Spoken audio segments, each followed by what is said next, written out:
नमस्ते दोस्तों। विद्यार्थी जीवन में जो बच्चा पढ़ाई करता है उस जीवन को मैं भी बिता के आया हूँ और आज मैं कई सालों से बच्चों को पढ़ा रहा हूँ। एज अ शिक्षक अपनी जिंदगी निकाल रहा हूँ। तो मैं सारे बच्चों को एक ही बात कहूंगा।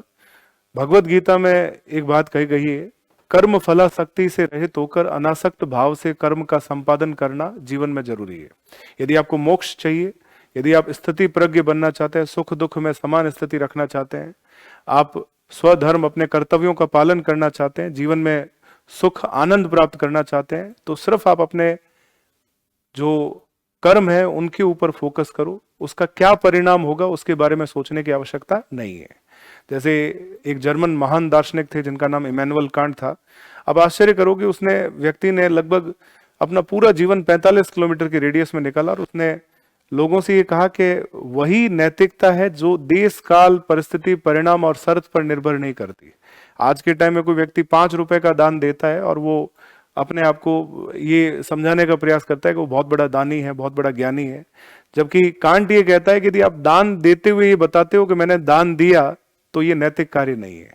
तो इस रूप में बच्चों एक बात समझो, अपने कर्तव्यों को निभाते जाओ, अपने कर्तव्यों को पूरा करते जाओ।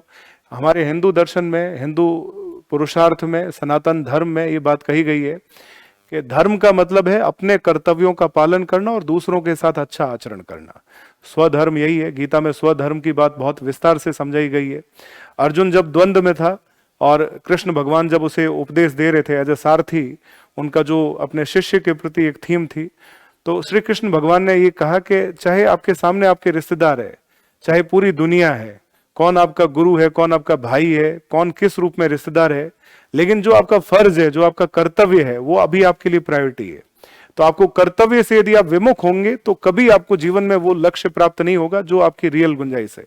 तो कृष्ण का संदेश यही था अपने शिष्य के प्रति कि अपने कर्तव्यों का पालन करना ही स्वधर्म है। तो मैं इस दुनिया में सारे अभ्यर्थियों से, सारे स्टूडेंट से ये बात करूंगा, आप अपनी पढ़ाई ढंग से करिए। आप ये मत सोचिए आपका रिजल्ट कैसा रहेगा। यदि आप बहुत अच्छे से पढ़ाई करेंगे तो आपका रिजल्ट 100% बेटर होगा। बस आप पूरे हार्डवर्क से, पूरी डेडिकेशन से, अपनी विल पावर से, अपने पूरे, कहते ना, अपनी पूरी जिज्ञासु प्रवृत्ति के साथ, इन्वॉल्वमेंट के साथ अपनी पढ़ाई करिए। मैं 100% श्योर हूं आपका रिजल्ट अच्छा होगा।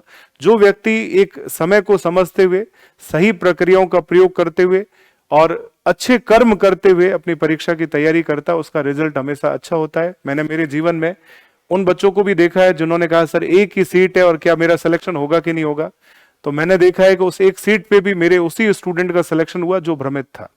लेकिन ये जानना जरूरी है, ये ताकत जरूरी है कि मैं ही सेलेक्ट होऊंगा, चाहे एक सीट ही क्यों ना हो, तो आपका सिलेक्शन कंफर्म होगा। Thank you so much.